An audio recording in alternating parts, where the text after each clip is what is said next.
আসসালামু আলাইকুম রহমতুল্লাহ। মবের বিরুদ্ধে আওয়াজ তোলা, কথা বলা ব্যক্তিদেরকে সরাসরি থ্রেট দিলেন জুলাই গণঅভ্যুত্থানের মাস্টার মাইন্ড, বর্তমান সময়ে তথ্য উপদেষ্টা মাহফুজ আলম। তিনি তার ভেরিফাইড ফেসবুকে মবকে জাস্টিফাই করার জন্য, বৈধতা দেওয়ার জন্য একটা পোস্ট দিয়েছেন। সেই পোস্টে তিনি জুলাই বিপ্লবীদের মবক্রেসি বা মব বলছে যারা বা কথা তুলছে তাদেরকে প্রকাশ্যে একটা হুমকি দেওয়ার মতো বক্তব্য বা লিখে ফেলেছেন। আমি অবাক হয়ে গেলাম। চারিদিকে যখন এই ধরনের ঘটনা ঘটছে তখন তিনি কোনোভাবে এটাকে মব কালচার বলতে চান না।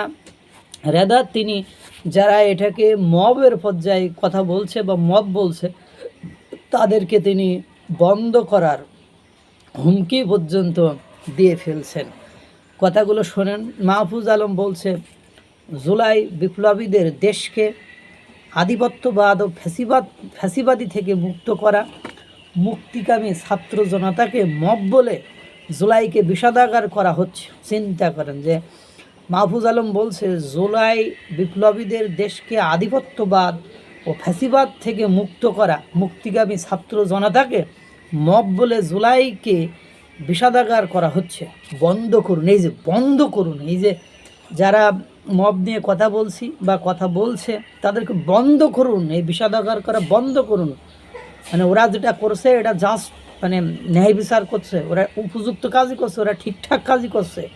এটাই মাহফুজ আলম আরও বলছেন, মব মানে বিপ্লবী, উদ্দেশ্যহীন, প্রতিহিংসা পরায়ণ, প্রতিশোধ পরায়ণ, লালন করা সুযোগ সন্ধানী গোষ্ঠী। জুলাইয়ের বিপ্লবী ছাত্র জনতার উদ্দেশ্য পরিষ্কার, গণতন্ত্র ও মানবাধিকারের প্রতি তাদের শ্রদ্ধা অতুল ও তারাই বাংলাদেশের ভবিষ্যৎ। চিন্তা করেন মব মানে কি। মানে মবের উনি আবার সংজ্ঞাও দিয়েছেন। সেই সংজ্ঞা অনুযায়ী তারা প্রতিহিংসা পরায়ণ নয়, তারা প্রতিশোধ পরায়ণ নয়, তারা সুযোগ সন্ধানী নয়। ওই যে তারা বিভিন্ন বাসায় যে 20 লাখ 30 লাখ হয় টাকা দিবি, 20 লাখ 30 লাখ, এরা মানবাধিকারের একদম গণতন্ত্র, মানবাধিকারের প্রতি তাদের শ্রদ্ধা অপ্রতুল, তার কোনো ইয়াক্তা নেই, সীমা নেই, এরকম একটা অবস্থা। তা আমরা তো দেখছি রে ভাই, আমরাও তো কিছু একটু পড়ালেখা করছি না, সবই আপনারা করে ফেলছেন। আপনারা ছাড়া আর কেউ পড়াশোনা করেননি, আপনারা ছাড়া আর কেউ এটা বোঝেন না, এরকম পর্যায়ে চলে গেল না।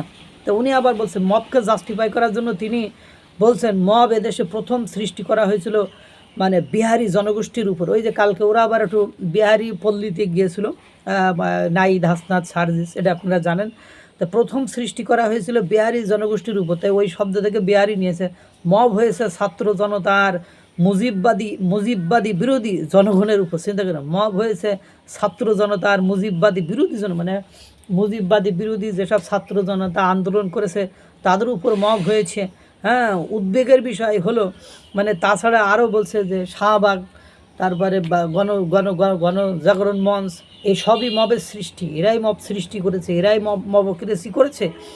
71-এর পরে মবক্রেসি হয়েছে। উনি বলছেন যে এত সালে মবক্রেসি হয়েছে, মুক্তিযুদ্ধের পরেও মবক্রেসি হয়েছে। উনি এগুলো করে বর্তমান সময়ের মবকে জাস্টিফাই করার চেষ্টা করলেন।